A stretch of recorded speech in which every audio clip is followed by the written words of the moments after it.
G'day everyone, Aussie Shooter here, and what can we say about Vladimir Putin? Well, look guys, I'm a very big fan of Vladimir Putin. I think he is an extraordinary individual. I mean, this is a guy that's been recently voted as the most powerful man on earth, surpassing Barack Obama, and especially since Barack Obama has proven himself to be a bit of a lame duck president. He's basically lost a lot of face in the Syria conflict, where basically Russia and China really are calling the shots. And of course he's been outplayed really by Vladimir Putin. But what do you expect when you put a community organizer versus an ex-KGB agent? I certainly know where my money will be going. But anyway, I've got this article in Friday's paper on the Telegraph, and there you go, as you can see, Friday there, November the 1st, 2013. And this is a fantastic story, and check this out. There you go, as you can see, Vladimir Putin there in his camo gear. Obama goes out as Putin moves in. Check that out. Okay, so it's a really good story. Now, Vladimir Putin is a very charismatic leader, and there's no doubt about it. I mean, the guy is an ex-KGB agent. He's like an 8th Dan Sambo black belt champion.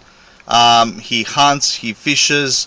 He's a keen outdoorsman. He's regularly seen with the military, doing military exercises with them. I mean, really, it doesn't get more manlier than that. And who wouldn't want this guy as their leader? And he's an extremely popular leader amongst Russians. I mean, more than 70% of Russians approve of Putin. And he's not without his critics and his enemies, of course. But which leader isn't? So there's a lot of protests going on in Russia all the time regarding some of his politics, and I don't agree with all of his politics, absolutely not, but I am a very big fan of Vladimir Putin, the man. Now, on that note, I do believe the SSAA's president should be trying to score a few PR points by inviting Tony Abbot on a hunt. And I do believe that even if he doesn't agree to go on a hunt, maybe a clay target shoot. And I think if Tony Abbot agrees to this, it will go a long way to improving his relations among shooters, and also raising the public image of hunters and shooters in general. And I think that would be a great idea, and I think the president of the SSAA should definitely work on this and try and invite Tony Abbot to go hunting up north somewhere, or even in western New South Wales, or even go for a clay target shoot with all the media people there. And I think that would be a fantastic idea. Now, I believe this is achievable because of the fact that Tony Abbot, well, he's not really a stranger when it comes to being photographed with firearms. He's been photographed plenty of times before with the army and holding a Steyr. And I believe if the top people at the SSAA play their cards right, I certainly think that this is something that is achievable.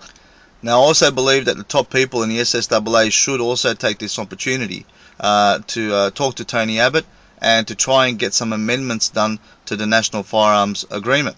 Now, the two amendments that I believe that should be concentrated on is to abolish those regulation regarding replica firearms, so that we can move forward and allow the states to legalize airsoft rifles under a Category A.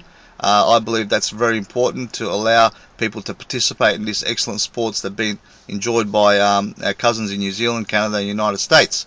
And also the other thing is too, which is also a quite important amendment that needs to be done, and this can all be done really without breaching any kind of international laws or UN treaties or anything like that, is to make Category C firearms available to all hunters.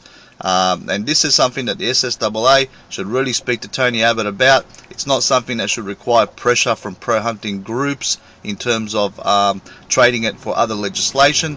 And Tony Abbot did say after the election that he promised to not leave anyone behind, and he promised to govern for everyone. So I certainly hope he doesn't leave all the law-abiding gun owners and hunters behind as well. So anyway guys, that's all I have to say about that, and I certainly hope the right people in the SSAA are watching this video. Well, anyway guys, we can only hope that one day Tony Abbot will swap his bike and his budgie smugglers for one of these, a nice rifle and a camo jumper. And I certainly hope the SSAA can make that happen, and I think that will be a great step forward for all hunters and law-abiding gun owners. Anyway, I'm Aussie Shooter, guys, always fighting for your freedoms, and I'll catch you later.